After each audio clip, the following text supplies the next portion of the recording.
So, welcome everyone to today's episode of the Ladies Who Lead podcast, where we talk about all things self-development, empowerment, lifestyle dynamics, and leadership, essentially for women, to really help women to heal, to take control of their lives, tap into their inner power so they can live their best lives. And today we have a very special guest. Her name is Maya Camerota, and she joins us all the way from Chicago. So welcome, Maya. Thank you so much. I'm super honored to be here. Absolutely. So Maya, she is a transformational teacher and coach, an intuitive guide, speaker, and international best-selling author. She has to date supported over 2 million people worldwide to discover their unique gifts, tap into their inner fire, connect with their dreams, and live a life that they absolutely love, that's fulfilling and gives them happiness.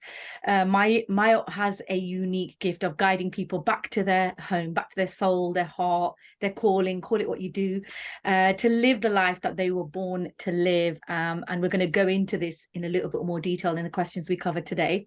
She's also been a featured expert speaker with the very well-known Tony Robbins, Dean Graziosi, Mary Morrissey, amongst many others. And she's featured on various media outlets such as NBC, ABC, Fox, CBC, and the list just goes on.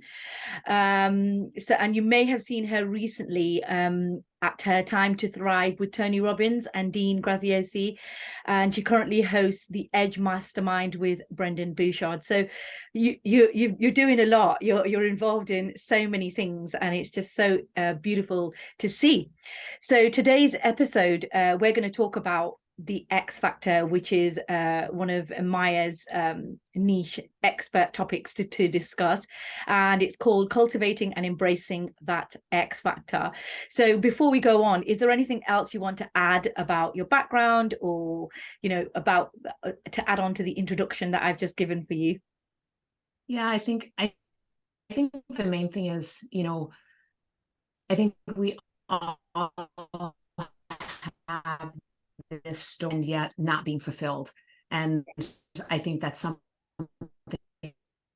that we all about the successes that I've had. I've also had so many failures in life that have led me to where I am today, the growth and the fulfillment of navigating and learning through those times when I fell down. And so, it's easy sometimes to be speaking when you have a level of success behind you, but at the same time, can we be like really vulnerable and share, there's been so many times where I fell down and gotten back up. And so no matter where somebody is on their journey, just knowing that those moments where we fall down are the moments where we garner and gather the strength to continue to keep going to achieve the levels of success and fulfillment that we desire. Oh, I love that point. And that's the beauty of that journey of self-development and connecting to your best self and your best life. Because without those moments of failure, without those moments of falling down, I don't believe that we can truly experience the success, not having seen it on the other side. And it really does take resilience to get back up again. And that's where your true power lies. And also that healing journey within itself is where you connect with yourself and you find out really who you are with the self-awareness. So that's really beautiful. So first and foremost, we're going to talk about the X factor. We see that those words are thrown around everywhere. We have a TV show named after it. But what does it really mean? Like, to me, when I say X factor, I think, okay, personal power. What makes you stand out? What can you do that's unique? So I just want you to elaborate really on what the X factor means to you.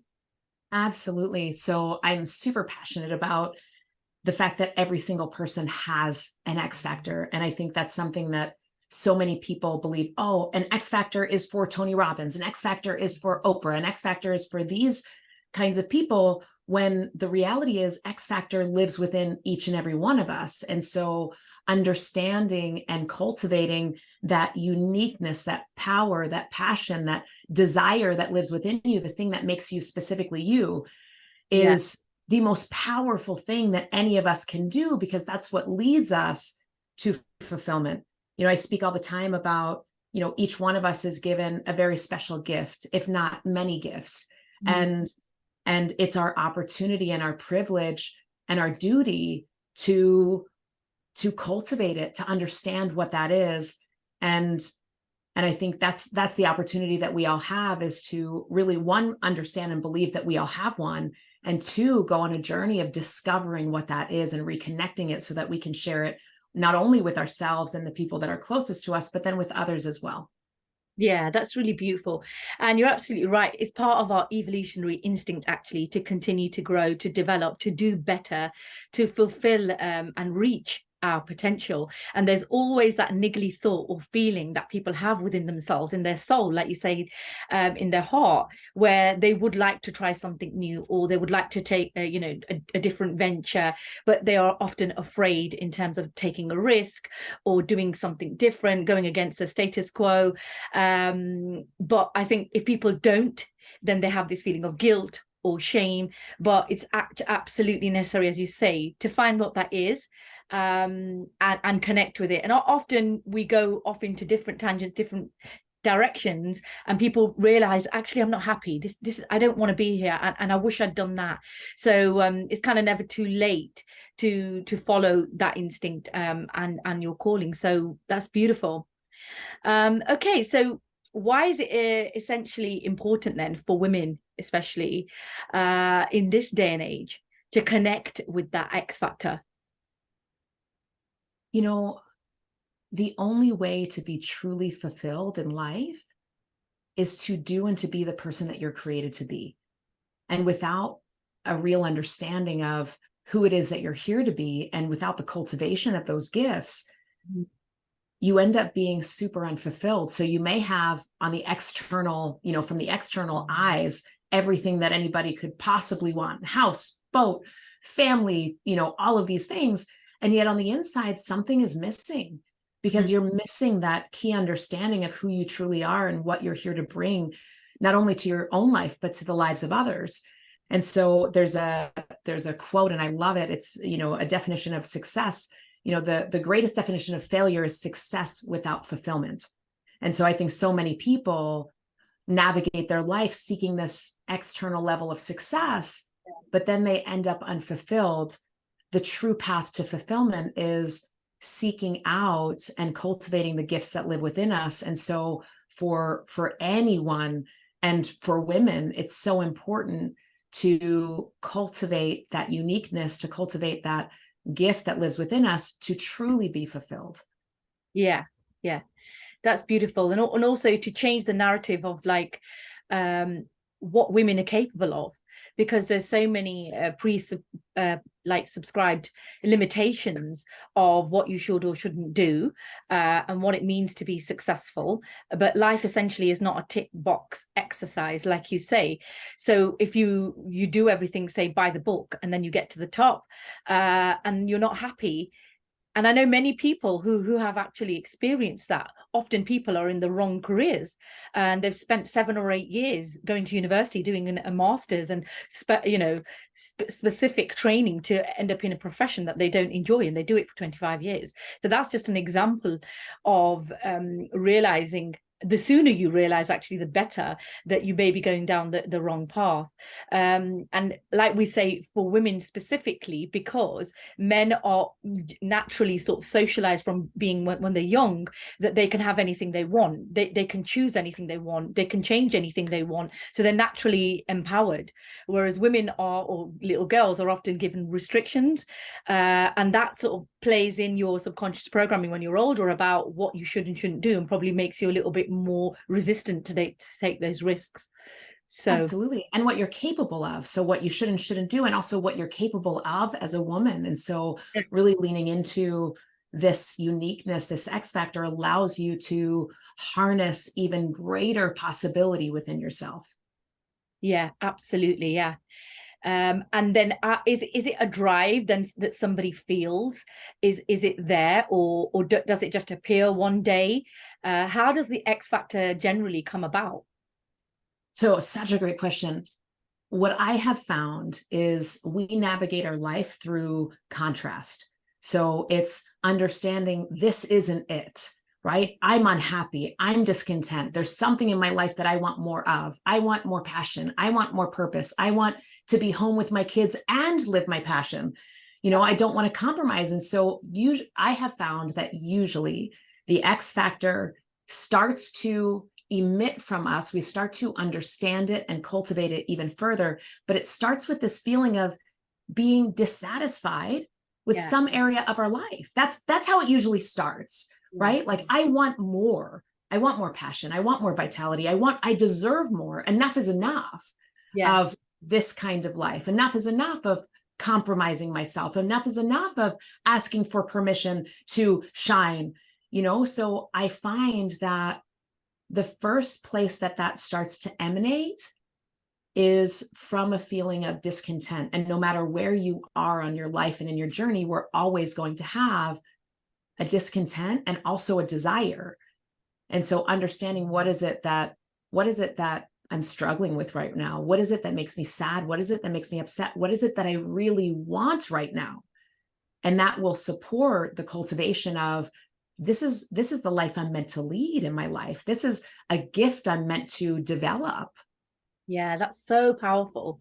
The fact that it comes from discomfort somewhere, or the fact that a person may be sacrificing something in their life that doesn't actually fulfill them, or maybe even sacrificing themselves. This is when you see people just staying in a comfort zone for many, many years, and they're afraid to get out of that because they're afraid of shaking up the system that they may have created, the identity that they've created that other people are used to seeing them as, and they're afraid possibly of being judged or have people having opinions about how they've changed. But it actually is the biggest catalyst for change and for positive change, which leads to transformation. And often that is change of identity, isn't it?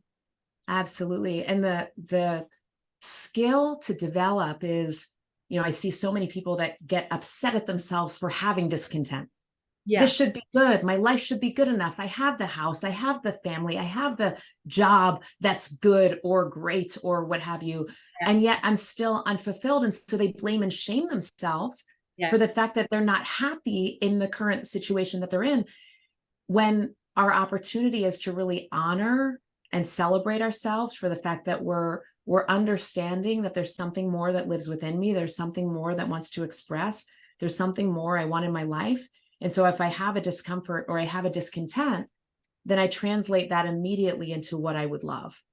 What would I love? My relationship isn't how I want it to be. Well, what would I love? I would love more passion. I would love more intimacy. I would love more connection. Or in a professional career, I'm discontent in my professional career. Okay, well, what would I love? I would love more leadership. I would love more connection with my team. I would love to lead the team instead of being the participant. Whatever those things are, that discontent we can immediately translate to what is it that you would really love, and then start cultivating and harnessing this desire that lives there. And it is from that desire that we expand on and harness and cultivate that X factor. Yeah, because it will keep niggling at you anyway. It will just stay there, and the power of it, the voice within you, will become louder and louder the longer you leave it untapped. Absolutely. And there's so much out there in recent years about gratitude, about having gratitude for all the things you have, but that should not be confused with the opportunity and the need to grow, develop, and have more. And often these are self-imposed limits, or limits that are put upon you by other people, society, family, institutional limitations. So yeah, that's really, really powerful. So it's that fire within us that we need to connect with. And I love what you said, and I think it's worth repeating. Yeah. It is not only possible, it is important not only to be grateful, and you can, in that gratitude, also know and believe that there's more for you. You can be so grateful for what you have and say, I would love more, please. I would love more of this. I would love more of the passion. I would love more of the, so I think that's so powerful and so important, because I find that to be one of the number one things that gets in people's way, is feeling like I should be more grateful for, or I can't want more because they say I should be grateful. You can be both. You can be grateful and open to more at the same time. Yeah, it's not greedy and it's not selfish, and it's very much aligned to that self-love journey that people go through, about Absolutely. believing that they actually deserve more, believing that they Absolutely. deserve uh, the results of their efforts. Often we have to work towards what we want, but if you're passionate about something and if you have a goal, you're willing to invest in that, you absolutely deserve the outcome that can potentially come out of it. So that's really nice. Thank you. So that really leads us on to our next question, which is about, then how do people create the connection and creativity is such a beautiful thing. It's about expansion, in line with that passion. So once they've identified the passion, potentially a purpose, rather than being pulled in other directions. So it's about going from the template that we spoke about the tick box, from mediocrity to living with powerful purpose, and allowing that to be our reality. Absolutely. So it's what I shared, which is the translation of that discontent into that desire, and Mm-hmm. then taking the steps from this desire to start becoming this person, like creating. There's a gentleman by the name of Maxwell Maltz, and he wrote a book called Psycho-Cybernetics. And the content within this book is all about, you cannot outperform your self-identity. So the part of the skill and the tools that you develop are creating a new self-identity Mm-hmm. around who you would love to be. And so this new desire, if it's a passionate marriage, a passionate relationship, or a passionate purpose and being a leader in the world, which I would imagine the audience is, I want to be a leader, right? And so as this leader, what is that identity that I've created? I have this desire to be this woman in the world. Okay, well, what does she look like? How does she walk? How does she talk? What does she desire? And creating and crafting this vision of who this woman is, and then narrowing the gap Yeah. by taking the steps one by one. I have a principle called Be Her Now. So Yeah. in this image of this woman that you're meant to be as the leader in this world, a leader of your family, a leader of the career, a leader of your purpose, a leader, then, and we always have a next level of ourselves. So creating and crafting that next level image, and then taking steps as though you are this woman already. Yeah. What decisions would she make? What investments would she take? What conversations would she have? What are those actions that this woman would make? And you're not trying to get to her, you're being her right now. Yeah. And you're certainly not imagining her as somebody that could never be you.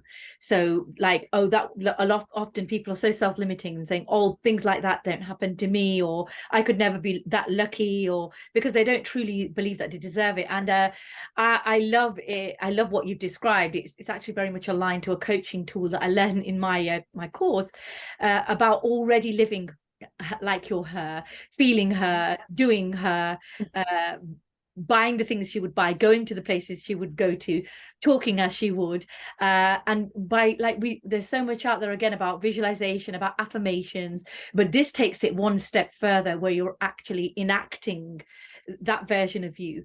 And the more you imagine it, the more you take the actions towards her, like you said, reduce the gap, the more actually, before you realize, you become the person. You actually start to become that person, and that is really, really powerful way of changing a person's life and a person's identity, going from doing things, or just being a certain way, to actually doing things differently, to then creating a new reality. So that is so Absolutely. powerful.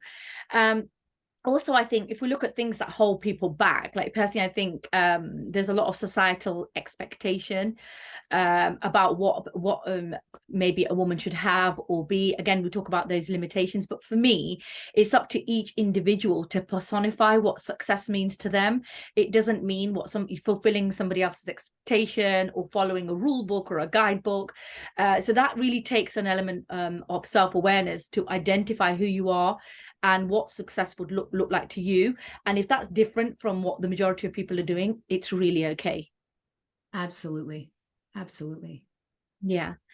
And it should be. It should be different than what the majority of people are doing. That's actually what an X factor is. And something that I love to share with people all the time, like, you haven't ever been done before. There's never been a you, there will never be a you, there's only this you. And so there's not a yellow brick road to you. You've actually got to build that path, and there are guides and there are systems to support it, just like we're talking about right now. And there are going to be steps that each individual needs to take that nobody's taken before, because this is a brand new path, a brand new journey, that journey to you. Yeah. And it really is about that purpose. So how you are you unique? What makes you you? What makes you different? And also then don't have the fear of standing up for it, whatever it is, the fear of speaking up, being heard, being seen, because these are often things that hold people back. They don't want to be in the limelight. They don't want people to be talking about them or looking at them necessarily. But once you start, it gets easier and easier, and then you naturally start to drive towards that purpose, and it starts to feel good. Like they say, if you love what you do, you never work a day in your life. And it generally makes everything easier, doesn't it? Whatever context we're talking in. Absolutely. And I think, to what you were sharing, that relationship with fear is so powerful. Because we never, I talk with clients all the time, and they say, how do I get rid of fear? And I let them know, you're never going to be rid of fear. Fear will always be there, because that's an acknowledgement and a validation that you're continuing to grow, and it's uncomfortable. Like, it always will be. And so it's really developing a new relationship with fear, understanding that this is showing you and supporting you to your growth, to your next level. 100%. And in fact, if you don't feel that fear, then it's possibly not what you want. If the fear is there, it means you really want whatever it is. And if you can then combat that fear, you can challenge that fear, look it in the face, and like they say, feel the fear and do it anyway, then the reward that will come out of that is huge. Absolutely. The potential within that. So and it's often people have regret. They have this feeling of regret, so if they didn't embrace or connect with that X factor. So how do you manage that? If, like, I have many clients who are in the 50s, 60s even, and they say things like, I wish I did this when I was 25, or I wish I did this when I was. And how do you navigate that with people? Oh, it's such a beautiful question. And, I get this all the time as well. Yeah. You're in the perfect place and time right now. You wouldn't be at this level of awareness unless you navigated each of these steps. And of course, we have some level of grief for the times that we believe we should have known, right? Like, this is an opportunity to unleash this new life, this new sense of being. I often celebrate my clients in this awareness of, now this is the perfect time and place. And yes, grieve that past, because in that grief is a reclamation of what you will never compromise anymore. Like, now, and you've got so much life ahead of you now. Don't discount all the years ahead of you. This is exactly the perfect place and time for you to have this awareness, for you to impact the people that you are meant to impact. Because likely there are so many people that are just awakening to what they've just awakened to, and they are right now in the perfect place and time to support them, to lead them, because these other people are now having the same struggle, having the same grief, having the same sadness that they missed out on some of these years. And now they have the opportunity of all these years in front of them. So as they go through it, they're able to heal that part of themselves, and they're also able to lead others so much more powerfully because they're embodied in it. Yeah. That's beautiful. And the only power essentially that a person have is in the here and now. So that can change the future. And also the guilt and the shame that comes with potentially not doing things at an earlier time is it requires a certain amount of self-forgiveness. Ironically, it is National Forgiveness Day today, the 1st of September. And it's about forgiving yourself for not knowing what you didn't know when you didn't know it. Of course. So powerful. And it's part of that healing, that growth. And then that self-acceptance, and then the initiation to take the leap into what a person wants. And like I say, it's never too late. So cultivating the power. Absolutely. Well, and I think as context within what we're talking about, because we're talking about, women being even more effective leaders. Yeah. And you can't lead someone unless you've lived it. You really can't lead them in a super powerful way unless you've lived it. So living these experiences, living these challenges, living these obstacles, and even living those opportunities that there is sadness, there is potentially a feeling of regret or a feeling of grief. The way that we can best lead others is through our own authenticity, our own vulnerability, and our own embodiment of it. And so celebrating that now you're becoming even more embodied in this element of yourself so that you can lead others even more powerfully. Yeah, the greatest sign of courage is actually through that vulnerability. So being honest with yourself, being honest with your surrounding, and taking positive steps from there. So about connecting with your authentic self on this journey we call life, because there really isn't another way. And if there is another way, it's a short-lived experience, because we are naturally designed to want to connect with how we feel, what we truly think, and our heart's desire and purpose. So that brings us then on to the final question of today's podcast, which is about, I know that you have spiritual gifts and you have a spiritual element to your coaching, your guidance, and the services you offer. So how can you, using those gifts, how can you advise people to tap into their intuitive power so that people can channel themselves to their own greatness? Absolutely. So, we have this intuitive, every single one of us has intuitive gifts, intuitive power. We're connected to a higher power always. And so one is surrendering to it and being open to receive the guidance that it's giving you. Yeah. And for each person, it's a little bit different. For some people, it's getting still. For somebody else, it's moving their body. For somebody else, it's being outside in nature and going for a hike. But finding those moments and those practices that allow you to get still within yourself. And when I say still, you could be moving, but your mind is still. Yeah. And when your mind is still, you're able to connect even more deeply to that intuitive power within you. And so I would practice, move your body, dance. Do you get these intuitive knowings of who you are and who you're meant to be? We're always getting whispers. And so giving yourself an opportunity, and I would just practice for 5, 10, 20 minutes a day to connect, to bring all, take all the noise away and allow yourself to be present with yourself and ask yourself, what do I know? What do I know? Not what do I think, but what do I know? I ask my clients all the time. They say, what do you think? I said, what do you know? Yeah. What do you know inside of you? They're like, Maya, what direction should I go? What direction would you love to go? You have the answer. And so, something that I'd love to presence for everyone is, I share with people all the time, I'm not going to tell you anything you don't already know, because we're all connected to the all. And first it's understanding and being empowered that I already know the answer lives within me. And I need to connect to that part of me that already knows. Beautiful. And giving yourself that opportunity and that permission and that power to do so. Yeah.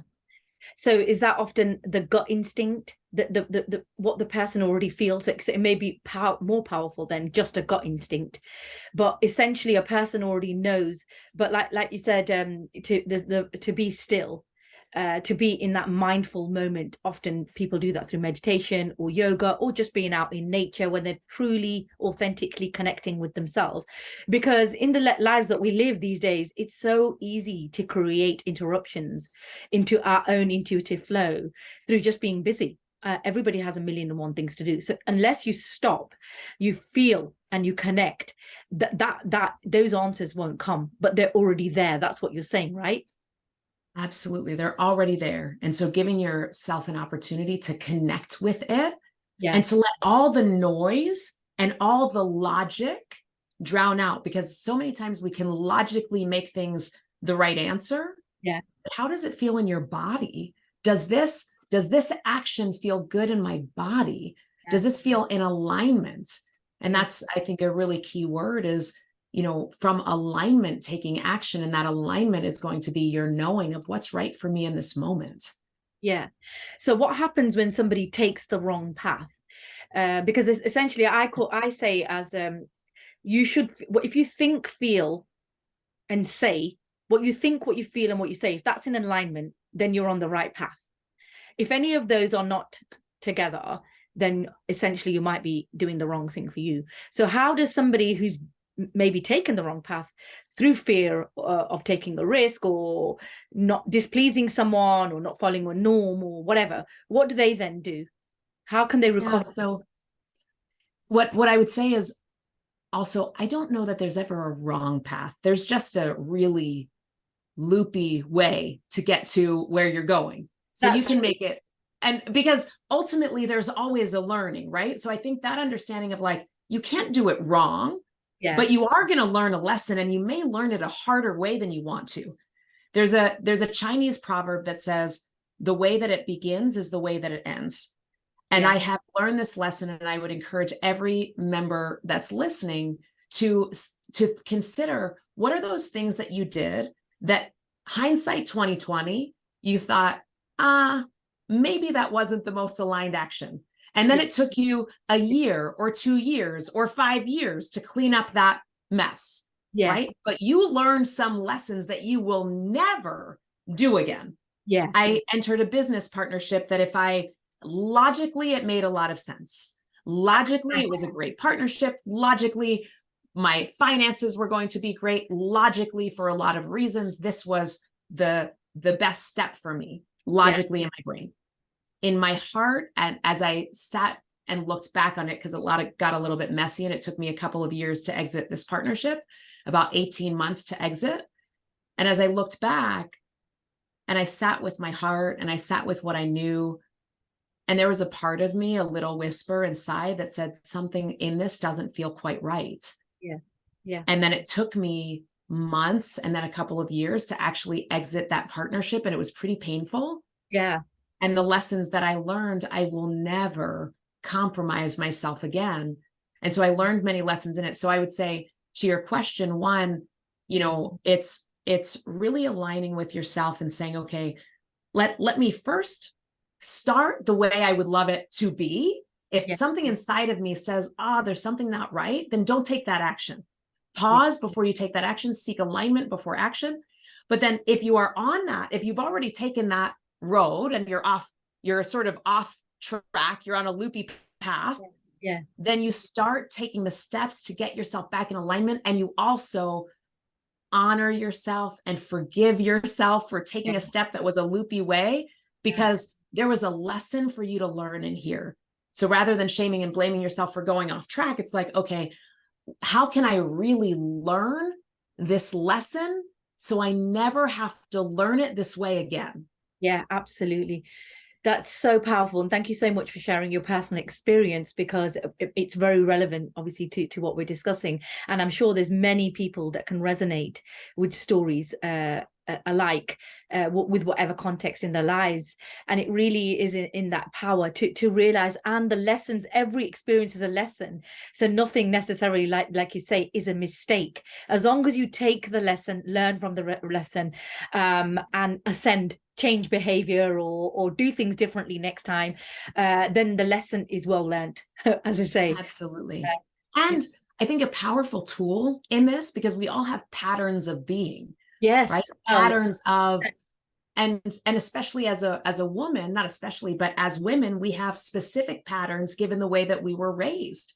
And, maybe you're not meant to be seen. Maybe you're not meant to shine. So I'm going to invest in this other person's dream and this other person's vision, but I'm not actually going to go out there and be the leader that I'm here to be. And then you find yourself in a pattern of supporting everybody else's vision, but not supporting your own, right? Like that's one example of a pattern. I would reflect on, where are the patterns where I've gotten myself into trouble, or it's gotten a little bit messy, because now you can start to see a theme and a pattern of actions that you've taken that haven't been the most in alignment, and see a theme to say, moving forward, this is how I'm going to navigate this situation. This is how I'm going to check in with myself and not compromise myself. So we all have those patterns that we can start to self-identify, that will support us in being even greater self leaders of self, and also leaders of others. Yeah. So really focusing in on that cup half full. So filling your own cup first, and then being that better version, that stronger version, more resilient version, then to support others. And often people are hiding away from themselves. So they are spending their time and busy helping other people, whether that's in their family, their friends. They're always there for everybody else, but they're not necessarily believing that they deserve that happiness themselves. And over time, that just becomes a tiring experience. And it really is then about that self-love and that self-realization that everybody deserves to live an authentic life. So that's really beautiful. I've loved the conversation that we've had today, and I've got so many golden nuggets, and I'm inspired and motivated, more motivated thanks to you, Maya. It's been a blessing to meet you. So I am aware that you are actually running a X Factor challenge in the coming weeks. So do you want to tell people what that's all about and how they can connect? Absolutely. I have the privilege and the opportunity, and I actually think this is probably the last time I'm going to run it in this way. And so anybody who would love to join, I encourage you to join. It's a free experience, a free challenge to lean into and cultivate and harness that X factor, that unique gift. And we will spend 3 days. It's just an hour and a half. It's 90 minutes every day. If for the free general admission option. So free 90 minutes. And then anybody who wants to upgrade to the VIP, it's $47. And we spend an additional hour together where I'm supporting with laser coaching and Q&A and supporting you to really cultivate and harness that X factor, unlocking it, unleashing it, so that you can really start identifying what is that gift within you, and where are you not willing to compromise or sacrifice or ask permission or apologize for yourself anymore. It's time to unleash yourself and be your full expression. And this challenge, this experience, is an opportunity to really lean into that, to spend 90 minutes a day or two and a half hours a day, really harnessing that uniqueness that lives within you. And the shifts that take place so quickly are so powerful. So I'm so honored and thrilled to be able to offer it, and probably for this last time. And so I'm just really thrilled to be able to share it with you and with all. I'm really looking forward to it. It sounds really exciting. And how can people connect with you? So is it on your website or your Instagram? How can people connect with you? Yep. So on Instagram, I'm at Maya Camerota. And on my website, it's mayacamerota.com. Beautiful. Thank you very much. So yeah, again, it's been an absolute pleasure to have you on today, and I'm sure the audience have got as much from it as myself. And I look forward to a future collaboration. So thank you so much, Maya. Absolutely. Thank you, Nari. It's been an honor. Amazing. Thank you.